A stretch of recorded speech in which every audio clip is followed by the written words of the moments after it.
Today we'll be covering the video of the SMG that never was, and it hails out of the German Democratic Republic, or commonly known as East Germany. The story begins in the year of 1966.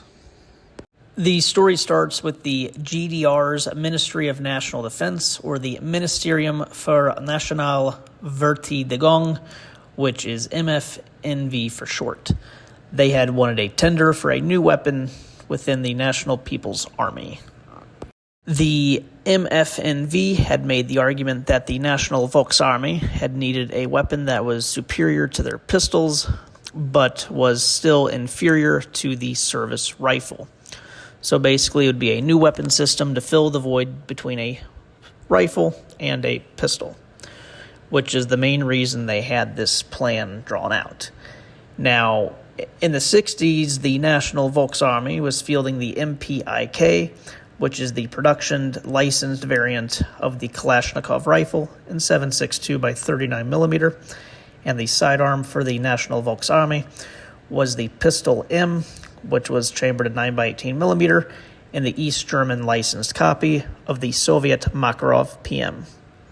The best way to fill the void between a rifle and a sidearm within the National Volksarmee would be the implementation of a submachine gun.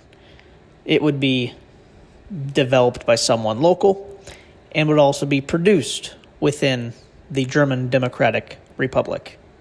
So, following this tender, the race to make a new submachine gun was began, and the final product would be unveiled and then tested alongside two other foreign-made submachine gun or machine pistol options.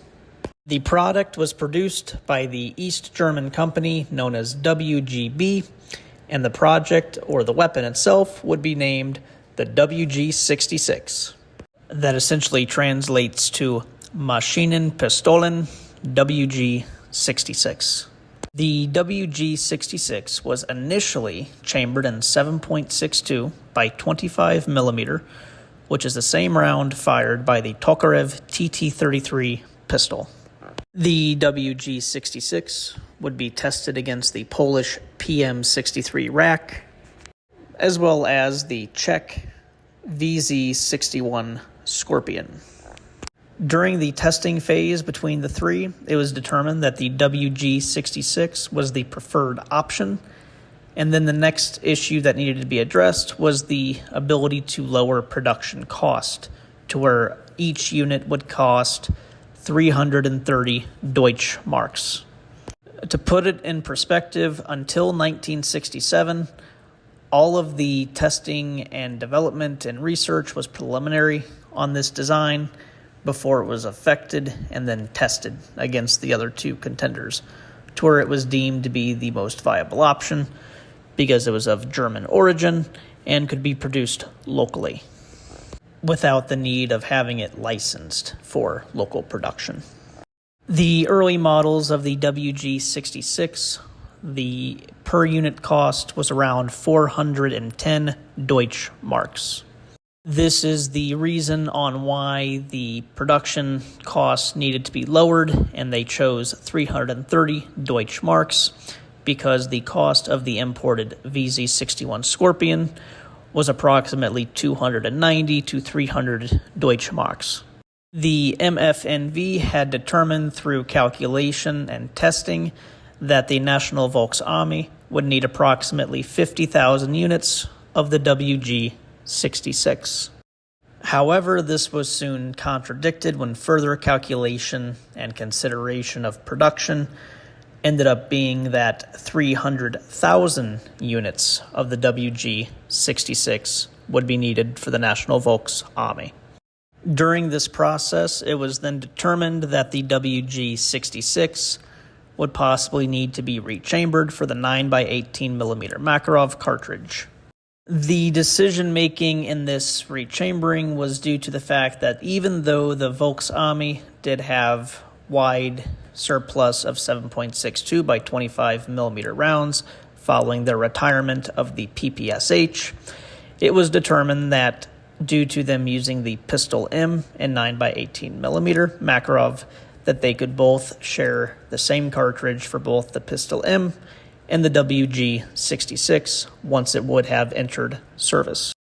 The decision to rechamber the WG66 to the 9x18mm Makarov would allow for them to have the production cost at the 330 Deutschmarks as needed, and it would also be seen as more combat efficient, and it actually did weigh less than the 7.62 by 25mm version that was originally tested.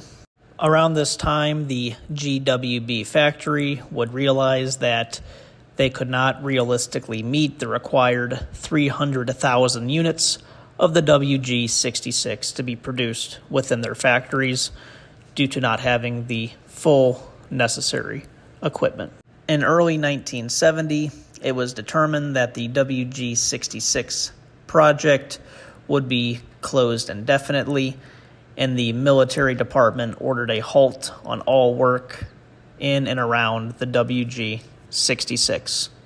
Following this, any other police and or paramilitary units followed the guidance of the military, and they stopped their request of the WG66 as well.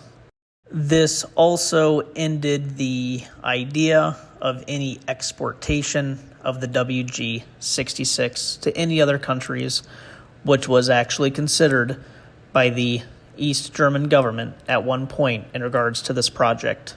The project surrounding the WG66, however, did pay off in the end, even though it failed. The National Volksarmee would add the VZ61 Scorpion to their arsenal of firearms, and they would also go on to adopt the PM63 rack. In addition, the PM63 also saw use with the Ministry of State Security and the elite unit Dienstenheit 9. Again, thank you for watching this video. Hopefully you learned something new, and have a good rest of your day.